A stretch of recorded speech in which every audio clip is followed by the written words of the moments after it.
नमस्कार मित्रों।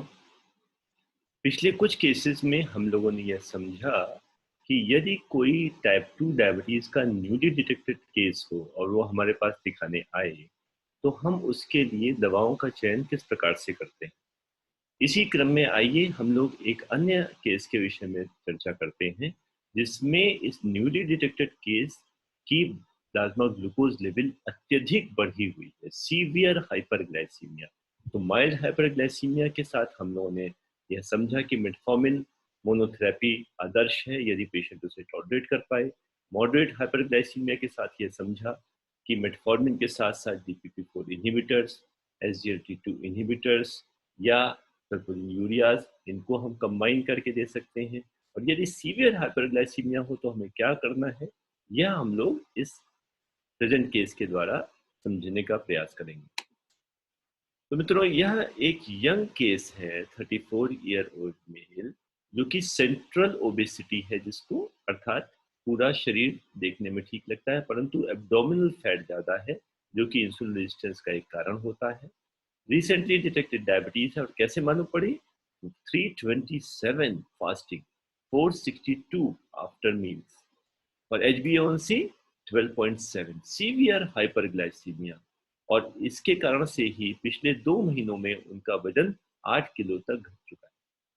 तो देखिए, कुछ चीजें हमको क्लिनिकल डायग्नोसिस के लिए बहुत आवश्यक होती हैं पेशेंट से। जैसे उसने हमने पहले केसेस देखे, सीवियर ओबेसिटी के साथ आए, परंतु हमें यह भी पूछना होता है आपका वजन कैसा चल रहा है। यह वजन कांस्टेंट है, यह वजन बढ़ता जा रहा है, या पिछले कुछ समय में जब से आपको कोई परेशानी हो रही है या नहीं हो रही है, पिछले 2-3 महीनों में वजन कम हुआ है। तो यह व्यक्ति पिछले 2 महीनों में 8 किलो वजन इनका कम हो चुका है।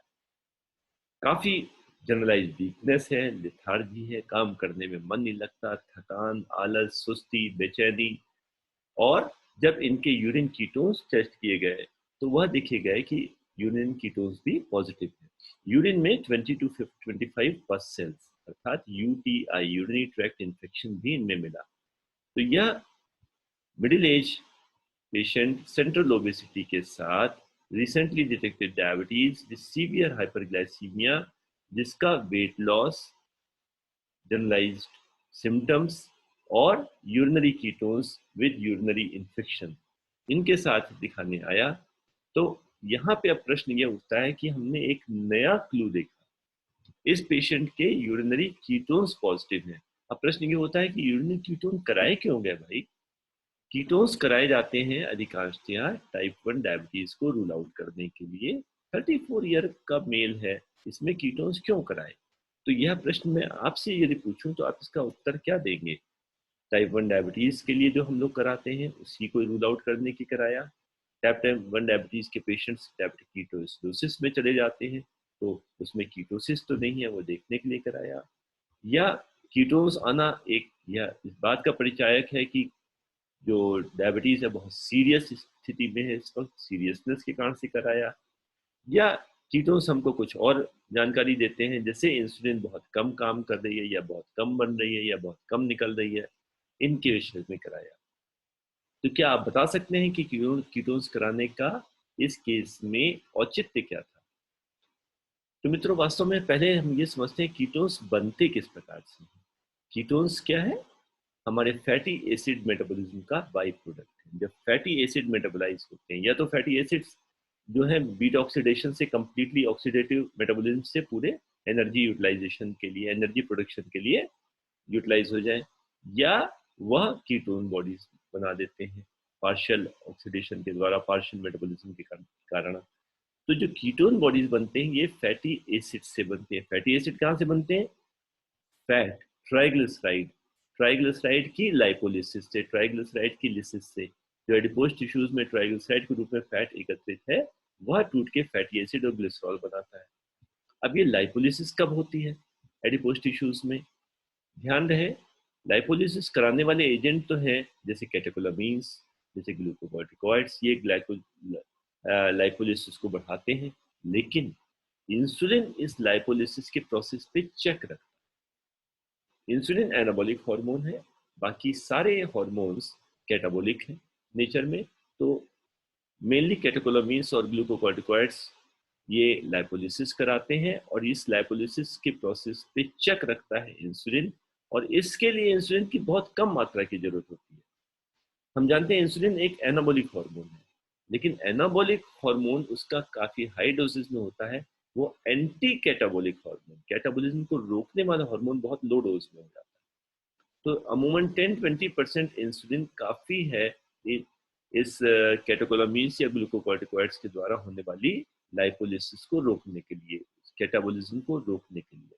तो small doses of insulin anti catabolic होते हैं, large doses of insulin anabolic होते हैं। तो अगर लाइपोलिसिस हो रही है इसका मतलब कैटाबॉलिज्म हो रही है, और कैटाबॉलिज्म हो रही है इसका मतलब इंसुलिन 10-20% भी उपस्थित नहीं है। तो कीटोन्स आने का अर्थ यह हुआ कि इंसुलिन की जो एक्टिविटी है वो बहुत कम हो गई है। यह दो कारणों से हो सकता है, या तो इंसुलिन काम नहीं कर रही या इंसुलिन बन नहीं रही।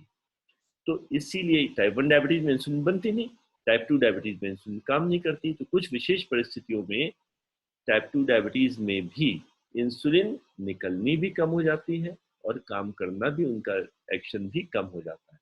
इन्हीं को जानने के लिए हम सीवियर हाइपरग्लाइसीमिया के केसेस में कीटोन्स कराते हैं।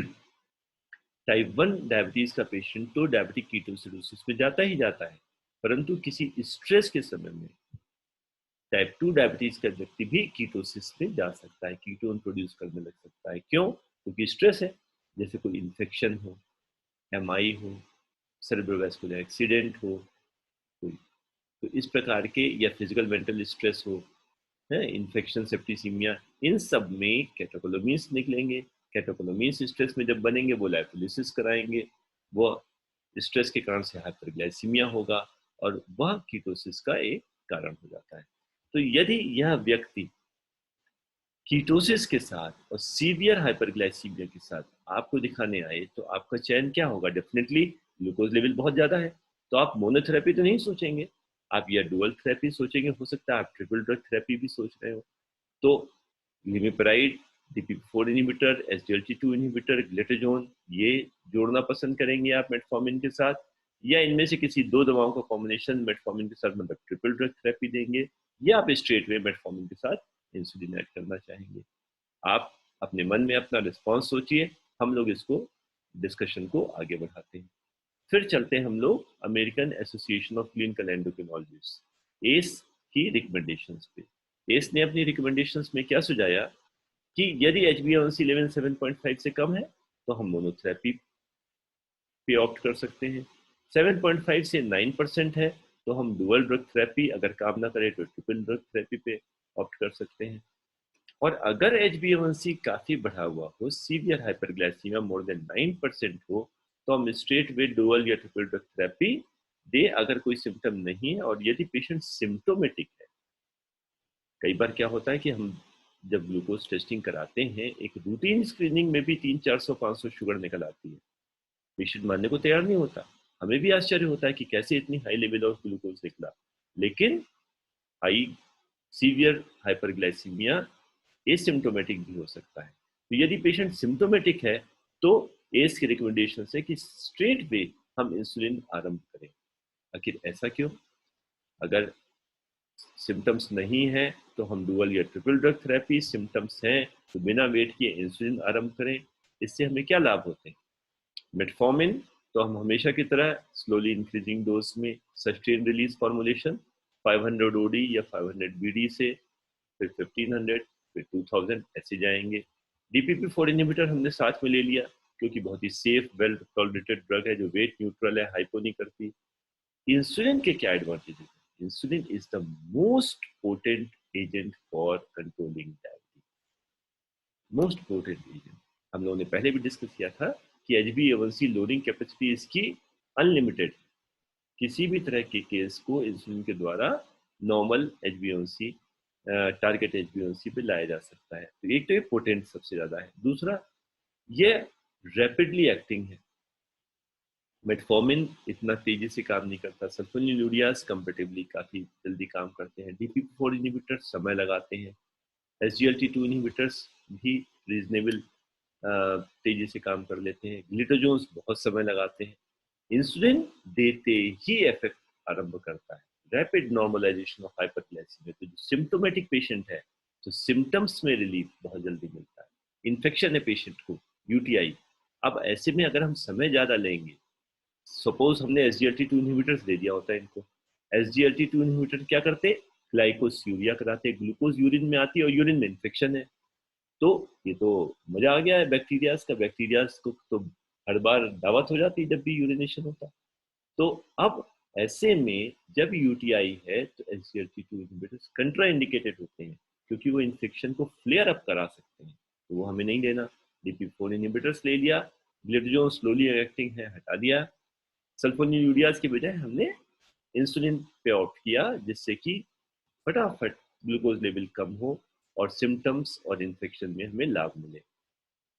इंसुलिन हम जानते हैं कि एनाबॉलिक हार्मोन है, और ये हमारे वेट लॉस जो हुआ है, जो वीकनेस लेथार्जी है, उनमें भी बहुत तेजी से हमें लाभ पहुंचा सकता है। तो मित्रों, इनके केस में हमने एक प्री मिक्स्ड इंसुलिन, जिसके लिए हमने शॉर्ट फॉर्म PM लिखा है, प्री मिक्स्ड इंसुलिन का चयन किया, जिसमें थोड़ी शॉर्ट एक्टिंग इंसुलिन होती है, थोड़ी इंटरमीडिएट एक्टिंग इंसुलिन होती है, दोनों का कॉम्बिनेशन।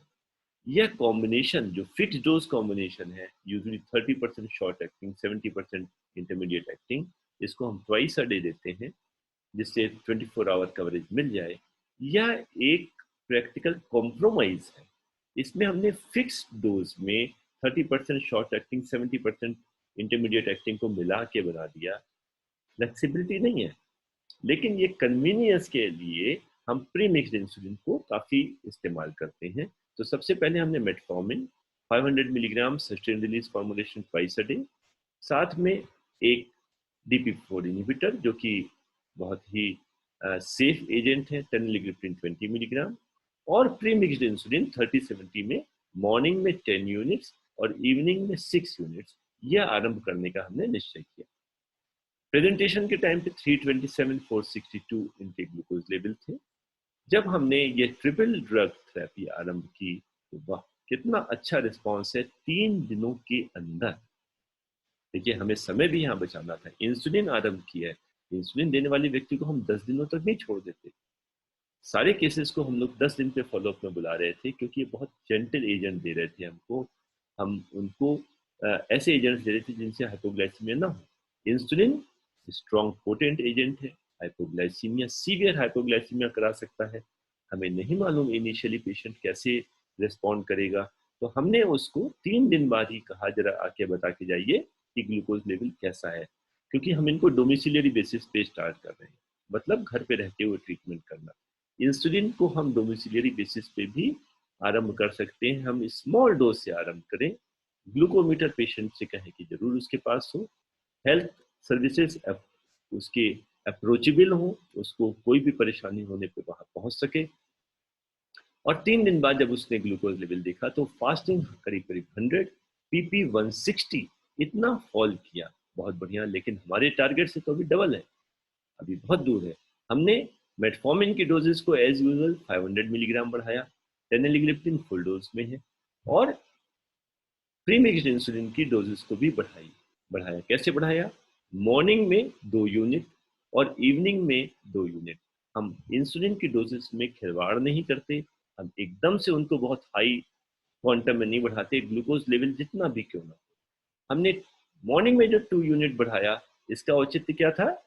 मॉर्निंग की इंसुलिन 12 आवर्स तक पूरे दिन काम करे, ये हमारी पोस्ट प्रेंडियल वैल्यू को कम करेगी। इवनिंग की इंसुलिन पूरी रात में 12 आवर्स तक काम करे, ये हमारी फास्टिंग वैल्यू को कंट्रोल करेगी। तो इसको 2-2 यूनिट बढ़ाने पे हमने क्या देखा?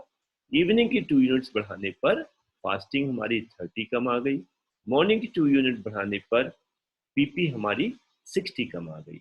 वेरी गुड, अच्छा रिस्पॉन्स है। मेटफॉर्मिन भी तो बढ़ी है साथ में। अब हमने, अभी भी बहुत हाई है, मेटफॉर्मिन की डोज को 500 और बढ़ा के हमने मैक्सिमम डोज पे आ गए हम, 2000 मिलीग्राम। टेनेलिग्लिप्टिन चढ़ ही रही है, क्योंकि फास्टिंग लेवल ज्यादा था इसलिए हमने इवनिंग डोज बढ़ा दी, क्योंकि PP लेवल भी ज्यादा था इसलिए हमने मॉर्निंग डोज भी बढ़ा दी। दोनों को हमने 2-2 यूनिट बढ़ा दिया। और फिर पेशेंट को 3 दिन बाद जब देखा, तो देखा फास्टिंग 20 कम हुई और PP भी हमारी लगभग 20 कम हुई। बहुत बढ़िया, ठीक है, फॉल कर रही है लेकिन टारगेट से दूर। इसलिए हमने फास्टिंग ज़्यादा था, इवनिंग डोज बढ़ाई, क्योंकि फास्टिंग के समय इवनिंग वाली काम कर रही है। पीपी ज़्यादा था, इसलिए हमने मॉर्निंग डोज बढ़ाई, क्योंकि पीपी के समय मॉर्निंग डोज काम कर रही है। और फिर जब 3 दिन बाद देखा तो वाह, ये भी करीब करीब हमारे 20 और 30 और कम हुआ। हमने 2-2 यूनिट और बढ़ाया। फास्टिंग ज़्यादा थी, इवनिंग वाली बढ़ाई। पीपी ज़्यादा थी, मॉर्निंग वाली बढ़ाई। और देखा अब काफ़ी रीजनेबल कंट्रोल में। आप देखिए 15 दिन के अंदर इतने सीवियर हाइपरग्लाइसीमिया से पेशेंट 125-159 नियर नॉर्मल कंट्रोल पे आ गया। इतना अच्छा रिस्पांस हमें इंसुलिन से ही मिल सकता है। और इंसुलिन की डोजेस को हमने एकदम से हीरो नहीं बने, हमने ग्रेजुअली बढ़ाते हुए और उसको पेशेंट को कंट्रोल किया। अब देखते हैं फॉलोअप में क्या होता है। 18 और 14 यूनिट पे 125-159 था। हम ये जान चुके हैं कि जैसे जैसे ग्लूकोज लेवल कम आते हैं, ग्लूकोटॉक्सिसिटी कम होती है, इंसुलिन सिक्रीशन की कैपेसिटी बढ़ जाती है। इंसुलिन सेंसिटिविटी भी ग्रेजुअली इंप्रूव करती है पेशेंट के अपने लाइफस्टाइल से, मेटफॉर्मिन से। तो ग्लूकोज लेवल कुछ समय बाद अपने आप फॉल करेंगे, इस उम्मीद में हमने जब 5 दिन बाद इस पेशेंट को बुलाया तो डोज नहीं बढ़ाई। और यह देखिए उसके बावजूद करीब करीब 15 फास्टिंग और लगभग 20 पीपी यह कम। अब प्री एम्प्टिव, हमको पहले से समझते सोचते हुए कि आगे और भी कम होगी, क्योंकि ग्लूकोज लेवल काफी कम आ गया, हमने प्री एम्प्टिवली इसको, फास्टिंग हमारी नॉर्मल के पास आ रही है, हमने इवनिंग वाली 2 घटा दी। पीपी हमारी रेंज में आ रही है, हमने मॉर्निंग की 2 घटा दी। हमने 2-2 घटा के भेजा। और फिर जब हमने 5 डेज पे बुलाया, ओ यह तो हमारी लोअर साइड में जाने लगी। फास्टिंग 90 से भी कम रह गई, पीपी 120 से भी कम रह गई। अब ये पेशेंट हाइपो में जा सकता है। तो यह देखते हुए कि काफी कम है, हमने फास्टिंग कम थी, फास्टिंग के समय इवनिंग इंसुलिन काम करी, हमने इवनिंग वाली को अब की 4 यूनिट घटाया। पीपी भी हमारी काफी कम थी, मॉर्निंग वाली को भी हमने 4 यूनिट घटाया। और फिर हमने उनको कुछ समय का गैप देके जब 10 दिन पे बुलाया, देखा अरे वाह, अभी भी ग्लूकोज लेवल बहुत अच्छा है। फिर से हमने यह देखते हुए कि ग्लूकोज लेवल अभी काफ़ी बेहतर है, 1 महीने में हमारा पेशेंट बिल्कुल परफेक्ट हाइपरग्लाइसीमिया को कंट्रोल करके परफेक्ट नॉर्मोग्लाइसीमिया पे आ गया है। हमने प्रिकॉशनरली इनको 4-4 यूनिट और बढ़ा के जब 10 दिन बाद बुलाया, अभी भी ग्लूकोज लेवल मेंटेन है। हमने फिर और घटाया इंसुलिन को, देखा अभी भी insulin level, sugar level control है। तो अल्टीमेटली हमने इंसुलिन को विड्रॉ कर लिया। और आप ये देखिए जब 2 महीने बाद ये पेशेंट आया दिखाने, तो केवल मेटफॉर्मिन और केवल टेनेलिग्लिप्टिन पे विदाउट इंसुलिन यह नियर कंट्रोल पे हमारे सामने यह है। ऑब्वियसली इतने समय में जब ग्लाइसेमिक कंट्रोल अच्छा रहा, आप ये देखिए ये पूरे 15 दिन के बाद पूरा ग्लाइसेमिक कंट्रोल हमारा बहुत अच्छा चल रहा है। इन्फेक्शन ठीक हो गया, वीकनेस कम हो गई, सिम्टम्स डिसअपियर हो गए, एनाबॉलिक एक्टिविटी से थोड़ा वेट गेन करने लगा। और पेशेंट अब हमारा नियर नॉर्मल कंडीशन में हमें दिखाने आ रहा है। इसका अर्थ क्या हुआ, हमने इस केस से क्या सीखा? शॉर्ट टर्म इंसुलिन थेरेपी बहुत बहुत एक उत्तम हमारे साथ एक विधि है पेशेंट को कंट्रोल करने। यदि type 2 diabetic patient severe hyperglycaemia के साथ आए, सिम्टोमेटिक आए, इन्फेक्शन या किसी क्रॉनिक किसी एक्यूट इलनेस के साथ में आए, तो शॉर्ट टर्म इंसुलिन थेरेपी उसके लिए बहुत लाभकारी हो सकती है। Rapid normalization of severe hyperglycemia उसको जल्दी से नॉर्मलाइज करती है, ग्लूकोटॉक्सिसिटी कम करती है, इंसुलिन सेंसिटिविटी इंप्रूव होती है, इंसुलिन सिक्रीशन इंप्रूव होता है, इंडोजेनस अपनी बॉडी का इंसुलिन सिक्रीशन बढ़ जाता है। और हम लोग ऐसी इंसुलिन को विड्रॉ भी कर सकते हैं यदि पेशेंट के पास अपना इंसुलिन रिजर्व है, यदि पेशेंट अपना इंसुलिन सिक्रीट कर सकती है उसकी बीटा सेल, तो हमें एक्सोजेनस इंसुलिन की जरूरत कम हो जाती है, क्योंकि ग्लूकोटॉक्सिसिटी कम हुई, ग्लूकोज लेवल कम हुआ, इंसुलिन सिक्रीशन इंप्रूव कर गया। ऐसे में वह patient without external support control हो सकता है। लेकिन एक बिंदु पे हमेशा ध्यान रखना है, pre emptive reduction in insulin doses. जब भी हम देख रहे हैं कि ग्लूकोज लेवल हमारा नॉर्मल के करीब आता जा रहा है, कंट्रोल अच्छा होता जा रहा है, हम समय रहते उसकी इंसुलिन डोज को घटाते जाएं, वरना वो पेशेंट सीवियर हाइपोग्लाइसीमिया में और किसी हॉस्पिटल की इमरजेंसी वार्ड में एडमिटेड मिलेगा। तो जब भी हम सीवियरली हाइपरग्लाइसेमिक व्यक्ति को हम एनर्जेटिक एक पोटेंट मेडिसिन इंसुलिन या सल्फोनिलुरिया के रूप में दे रहे हैं, तो इस तथ्य को विशेष रूप से ध्यान में रखें कि ग्लूकोज लेवल की कम होने के साथ साथ insulin sensitivity, insulin secretion improve कर जाएंगे और हमें अपनी मेडिसिन को घटाना होगा, वरना हाइपोग्लाइसीमिया के चांसेस बढ़ जाएंगे। तो इन तथ्यों को ध्यान रखिए मित्रों। यह हमेशा जो टाइप 2 डायबिटीज में या किसी भी और रोग का इलाज करने में यूं ही दवाओं को मत किसी भी व्यक्ति में कोई भी दवा दे दीजिए। जरा सोचिए, पेशेंट की क्लिनिकल कैरेक्टरिस्टिक्स के अनुसार यदि हम एक बेहतर दवा का चयन करते हैं तो उसके बहुत ही आश्चर्यजनक परिणाम मिल सकते हैं। कम मेडिसिन में ज़्यादा लाभ मिलता है, साइड इफेक्ट्स कम होते हैं और पेशेंट हमारा लॉन्ग टर्म में एक बेहतर जीवन व्यतीत कर सकता है।